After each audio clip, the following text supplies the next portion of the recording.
अंडमान और निकोबार हमारे देश का सबसे खूबसूरत हिस्सा, जिसका नाम सुनते ही दिमाग में नीले समुंदर, घने जंगल और अनटच्ड बीचेस की तस्वीरें बनती हैं।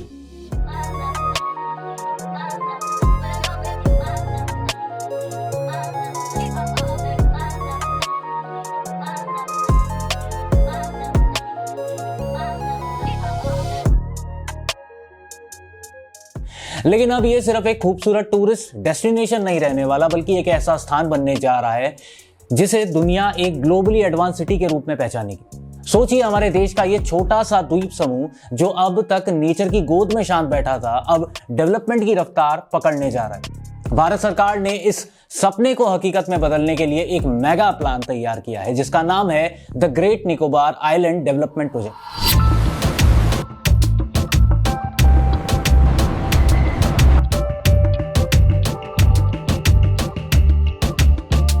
करीब 75,000 करोड़ से 80,000 करोड़ रुपए तक का इन्वेस्टमेंट और लगभग 30 साल का लंबा विजन।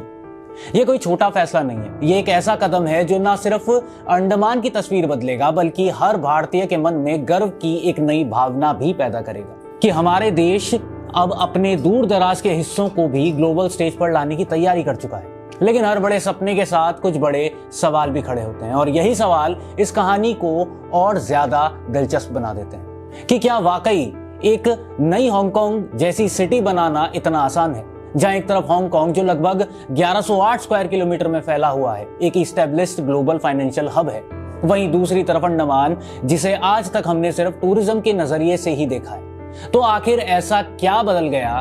क्यों सरकार, जिसने इतने सालों तक अंडमान को डेवलपमेंट के मामले में पीछे रखा, अब अचानक इतना बड़ा करोड़ों का प्रोजेक्ट लेकर सामने आ गई है?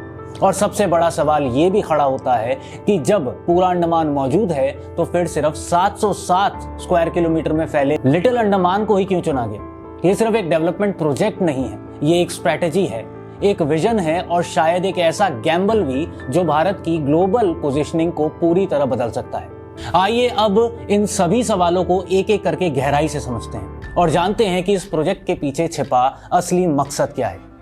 दरअसल हांगकांग का डेवलपमेंट सिर्फ ऊंची ऊंची बिल्डिंग्स तक सीमित नहीं है। ये एक ऐसी कहानी है जहां प्लानिंग, स्ट्रेटेजी और विजन ने मिलकर एक साधारण जगह को दुनिया के सबसे प्रॉस्पेरस और वेल ऑर्गेनाइज्ड फाइनेंशियल हब में बदल दिया है।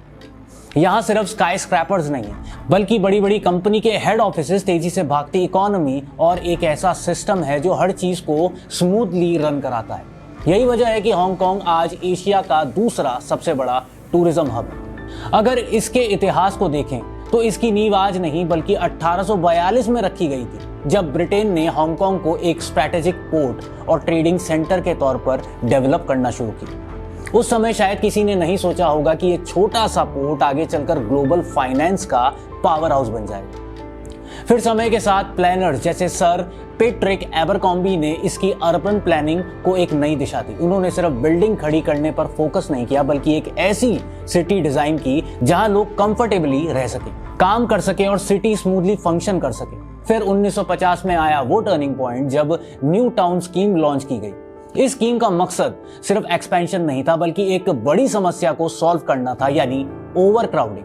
पुराने क्राउडेड एरियाज का प्रेशर कम करने के लिए नए रेजिडेंशियल जोन्स बनाए गए, इंफ्रास्ट्रक्चर को सिस्टमैटिकली एक्सपैंड किया गया और शहर को एक बैलेंस स्ट्रक्चर दिया गया। यही वो कदम था जिसने हांगकांग को सिर्फ एक शहर नहीं, बल्कि एक ऑर्गेनाइज्ड, एफिशिएंट और फ्यूचर रेडी सिटी बना दिया। आज जब हम हांगकांग की स्काई हाई बिल्डिंग्स, उसका स्मार्ट ट्रांसपोर्ट सिस्टम और उसकी बूमिंग इकोनॉमी देखते हैं, तो वो किसी एक दिन का रिजल्ट नहीं है।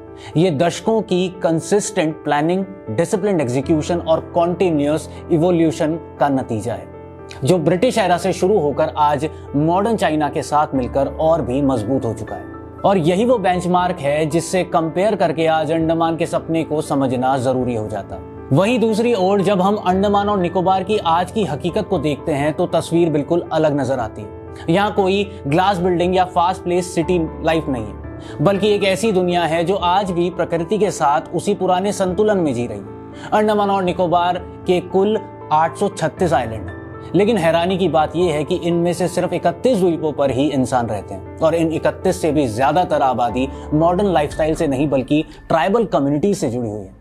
इन जनजातियों की जिंदगी आज भी वही है जो हजारों साल पहले थी। शिकार करना, जंगलों से रिसोर्सेज जुटाना और नेचर के साथ सीधा कनेक्शन बनाए रखना। इनमें सबसे रहस्यमय एग्जाम्पल है सेंटिनल ट्राइब। ये लोग आज भी पूरी तरह बाहरी दुनिया से कटे हुए हैं। इनके लिए मॉडर्न सिविलाइजेशन कोई अट्रैक्शन नहीं बल्कि एक खतरा है।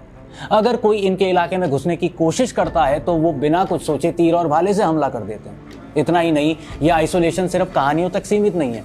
जब एक अमेरिकी यूट्यूबर जॉन एलन चाओ इनसे कांटेक्ट बनाने की कोशिश में वहां पहुंचा तो ट्राइबल कम्युनिटीज ने उसे अपनी टेरिटरी में घुसने पर ही मार दी। यह घटना साफ दिखाती है कि ये जनजातियां अपनी दुनिया को बचाने के लिए किसी भी हद तक जा सकती।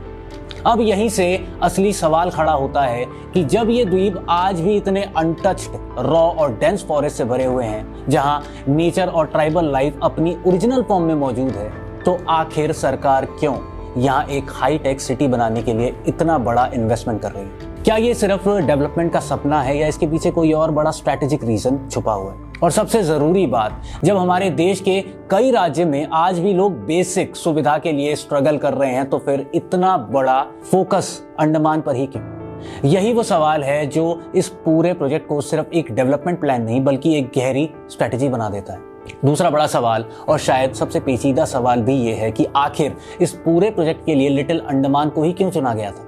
ये वही जगह है जो आज भी लगभग 90% घने जंगलों से ढकी हुई है। एक ऐसा इलाका जहां डेवलपमेंट की रफ्तार लगभग ना के बराबर है।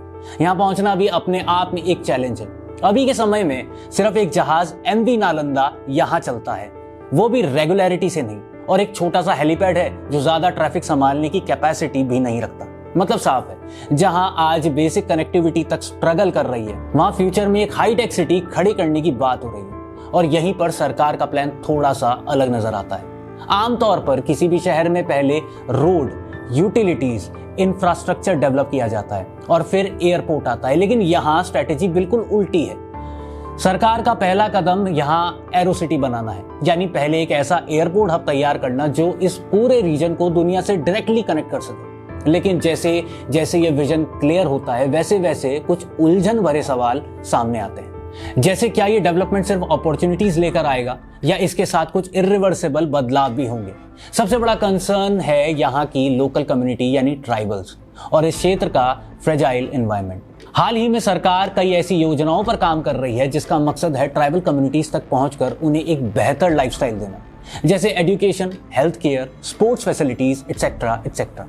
लेकिन असली सवाल इंटेंशंस नहीं, एक्सेप्टेंस का है कि क्या ये जनजातियां इस बदलाव को स्वीकार करेंगी? क्योंकि सच्चाई ये है कि कम्युनिटीज बाहरी दुनिया से सिर्फ दूर नहीं है बल्कि कई बार उसके खिलाफ भी खड़ी हो जाती है। तो अब कहानी सिर्फ डेवलपमेंट की भी नहीं रही, ये एक डेलिकेट बैलेंस बन जाती है।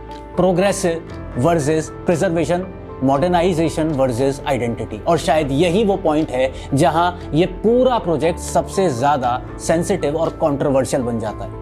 बहरहाल, जैसा कि पहले समझाया गया कि सरकार का सपना साफ है, अंडमान को एक फाइनेंशियल हब में बदलना, ठीक उसी तरह जैसे हांगकांग ने अपनी पहचान बनाई। लेकिन असली सवाल यही है, ये होगा कैसे?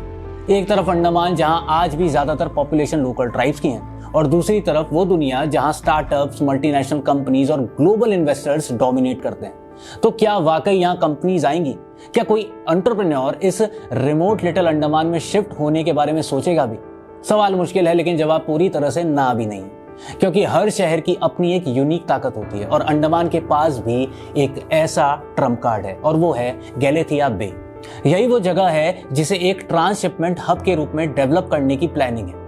दुनिया का लगभग 90% ग्लोबल ऑयल ट्रेड समुद्री रास्तों से गुजरता है, और इन रूट में अंडमान की लोकेशन बेहद स्ट्रैटेजिक है।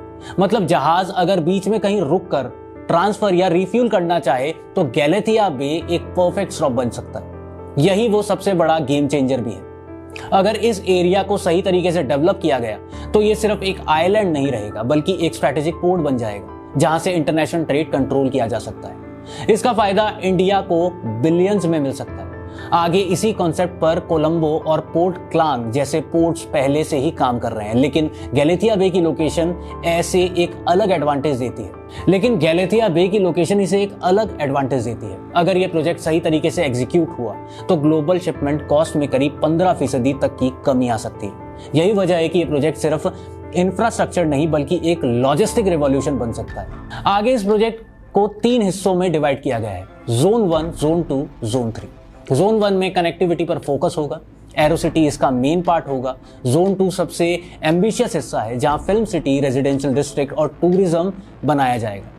यहाँ कसिनो, थीम पार्क और लग्जरी होटल्स होंगे। अब जोन 3 की बात करें तो इसमें नेचर और लग्जरी का कॉम्बिनेशन होगा, forest resort, meditation retreat, bench front hotels और सबसे खास फ्लोटिंग और अंडर वाटर रिसोर्ट्स। लेकिन जितना ये सपना खूबसूरत है उतना ही सेंसिटिव भी है, क्योंकि ये एरिया डेंस फॉरेस्ट, बायोडाइवर्सिटी और ट्राइबल हेरिटेज से जुड़ा है। तो असली चैलेंज यही है, क्या डेवलपमेंट और नेचर साथ चल पाएंगे? क्या ट्राइबल कम्युनिटीज की आइडेंटिटी सुरक्षित रहेगी?